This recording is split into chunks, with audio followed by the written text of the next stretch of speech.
Have you ever wanted to grow watermelons in your garden, but you weren't sure where to get started? Or you just want to know a little bit more about watermelons in general? In this video, I'm going to help you build your watermelon knowledge and show you how to grow them in your own garden step by step. Hi, I'm Sean McManus from Spoken Garden, and my wife Allison and I have partnered with Eden Brothers to help you in your garden. We want to help you become a better gardener and grow your best fruit and vegetable crops yet. So let's talk about watermelons. Now, before we show you how to sow these watermelon seeds, there's a couple things we'd like you to know. First, watermelons are considered an annual fruiting crop, and they're hardy in zones 3 through 10. Watermelons are botanically known as Citrullus lanatus. It is considered a warm season crop, meaning it grows pretty much through the summer months, but not in the cooler months like in the fall. Now, watermelons generally need between 70 and 90 frost-free days to reach full harvest. If nighttime temperatures drop below 50 degrees Fahrenheit, the fruit can actually lose a lot of its flavor. Now, also, if temperatures go above 90 degrees for several days,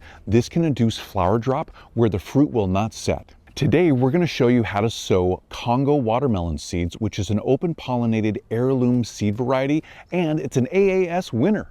Congo and most watermelons prefer to grow in full sun and have really high water needs. They like to grow in nutrient-rich, well-draining, sandy soil. Congo is a great watermelon cultivar to grow because it's resistant to anthracnose, which is a really common watermelon disease. It's also really fast-growing and it has a vining form. And you can expect to have harvestable watermelons within 60 to 90 days. Now, this variety has a really sweet, sugary flavor and has a really consistent high sugar content up to about 9.4%. Now, Congo can grow up to 50 pounds or more in weight, and it grows oblong where it has actual dark green stripes along its side. Now, it grows really well in containers, ground beds, and in culinary gardens. Now, there's a lot of different ways to enjoy Congo watermelons, including just plain old slices, putting them in salads, making smoothies out of them, and this cultivar, along with a lot of other watermelon cultivars, is not frost resistant. Now, fun companion plants to grow with your watermelons include corn, radishes, and nasturtiums, amongst others. And also avoid planting your watermelons around potatoes because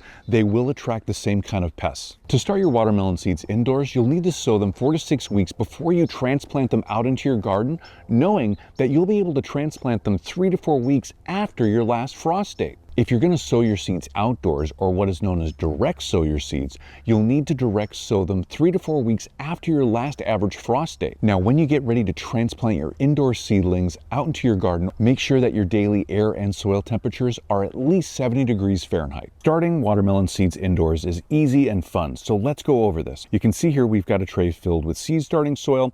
Now, you can also use a potting soil or even just a regular garden mix soil, something with really fine particulates that's going to hold water tight to those seeds to get it to germinate as best as possible.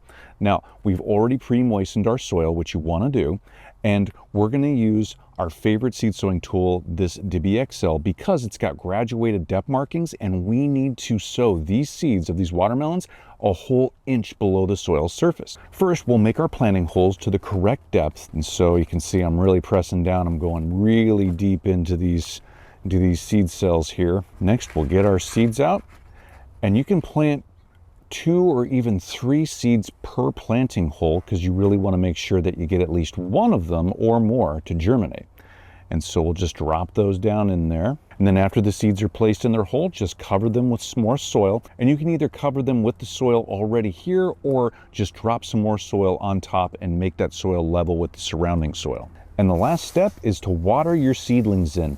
Make sure to thoroughly water them in so you get a good coat of water all the way around those seeds, and it's readily available in that soil for those seeds to take up and start growing. Now, you can expect your seeds to germinate in 4 to 12 days, and the seeds will germinate best in warm soil between 70 and 75 degrees Fahrenheit and with consistent moist soil surrounding them. After your seeds have germinated and they're growing and it's 3 to 4 weeks past your last forecasted frost date, you can think about transplanting them out into your garden. Also, your seedlings will be ready to be transplanted outside once they've grown at least 2 sets of leaves. Now, you can see here we've got our seedlings, they're ready to go outside, but we need to harden them off, and the process of hardening them off is super simple. It's just taking your seedlings and bringing them outside for a little bit of time and then building up that time outside consecutively each day that goes by for a 2-week cycle, and then at the end of the 2 weeks, have them outside, keep them outside overnight. Now that our seedlings are hardened off, we can transplant them outside. We can transplant them into ground beds, raised beds, or in containers. Now, any soil that has fine particulates and is like a garden soil, a potting soil, will work fine.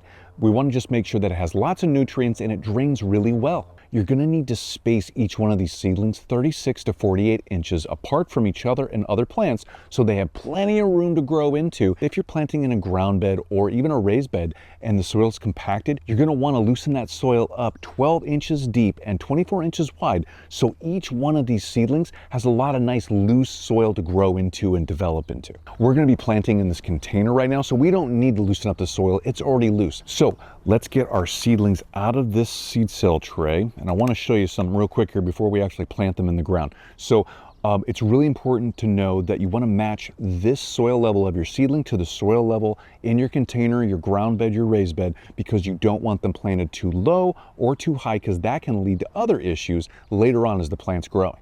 So we've got 2 seedlings in this cell plug tray. We're just going to slowly pull these apart because we only want 1. So here we go. We're going to match this soil level here with this soil level on this mound, and we'll use our seed sowing tool here, and we'll just make that hole. We'll place our seedling down into that hole and make sure we're matching that soil level, and then we'll just press and fill back in that hole. It's important to make that mound wherever you're going to be planting your seedlings. You're going to be sowing your seeds or transplanting your seedlings into the ground, not only for really good seed germination because it retains more heat, keeps this area warmer for those seeds to germinate, but it also helps with the root development of the seedlings as they grow, again, because it keeps the area a lot warmer and those roots develop and grow a lot faster and healthier. But making these mounds also helps drain away water when you're either watering or it's raining outside, and it keeps the water away from the plant to help reduce root rot.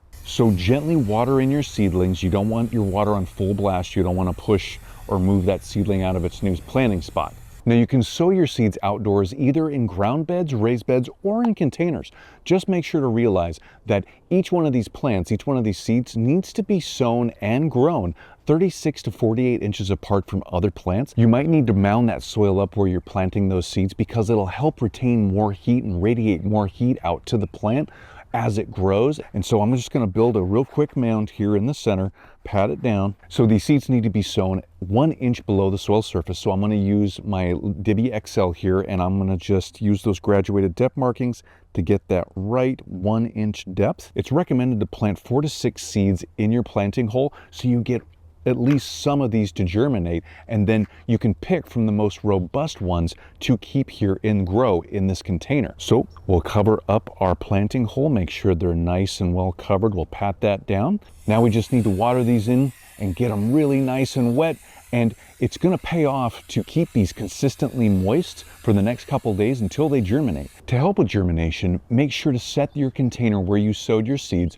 or pick a location where you're sowing your seeds outdoors that is getting at least 70 degrees Fahrenheit consistently during the day. Now, to have sequential harvestings of your watermelon, make sure to sow your seeds every 2 to 3 weeks so you can then have a continual harvest. Now, in the weeks and months to come, make sure to consistently water and deep water your watermelon plants. They have what's considered high needs for water. Now, if your watering is too inconsistent, this can lead to blossom end rot, and then that means you won't have any fruit or watermelons to harvest. Now, watermelons are also considered high feeders, meaning they need a lot of fertilizer. So it's really easy to fertilize watermelons. Just use a well-balanced fertilizer of a 2-2-2, a 5-5-5, even a 12-12-12. Just make sure to not use a high nitrogen fertilizer like a 10-5-5 or a 3-1-1. If you use a high nitrogen fertilizer, this will end up just producing a lot more leaves, and it'll delay flowering and actual development of your watermelon. Now, the best way to irrigate your watermelons or water your watermelons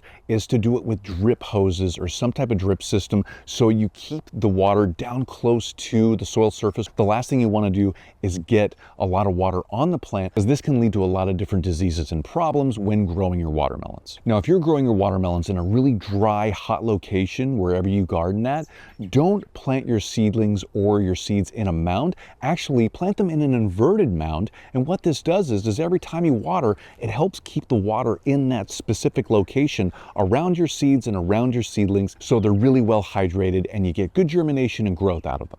It's important to keep up the weeding around your plants so they're not competing with other plants for nutrients, water, air, and space. So also to keep up with the weeding, which makes it easier to weed, place some mulch around your seedlings and around your watermelon plants so it helps keep the weeds down and it helps retain moisture in the soil longer so your plants can more readily take it up. Now make sure to remove any damaged or diseased leaves or stems or flowers because you want to keep your diseases and your pests down to a minimum. Place a sheet of plywood or maybe even some cardboard underneath that watermelon so it helps it ripen better. Watermelons are susceptible to different viral, bacterial, and fungal diseases. These diseases can include fusarium wilt, powdery and downy mildew, and others. Now, watermelons are also susceptible to aphids, white flies, spider mites, and a couple other insects, so make sure to consult with your county extension agent wherever you live to make sure you're aware of all the different pests and diseases that you need to look out for. When harvesting your watermelons, you can expect to harvest them 70 to 90 days after germination. Now, 10 to 14 days before you harvest your watermelons, you'll want to stop watering your plants completely. This will help to induce further maturing of your watermelons and help concentrate sugars so your watermelon becomes sweeter. You can use the knock test to know if each watermelon has a hollow sound when tapped on to know if it is ready to harvest. Now you'll be able to harvest each one of your watermelons in the early morning after you've watered the plants so they're at their least stressed point of the day. Cut the stem 1 to 2 inches above each watermelon using a sharp knife or pruning shears. You can store the watermelon in a dry location at room temperature for about a week or for up to 3 weeks in a cooler location like a cooler or refrigerator at around 50 to 60 degrees Fahrenheit. Now, if you need more vegetable or flower planting or growing tips, you can always go to EdenBrothers.com and check out their planting guides. And I hope this video was helpful for you to plant watermelon seeds in your own garden. So from us at Spoken Garden and from Eden Brothers, thanks for watching.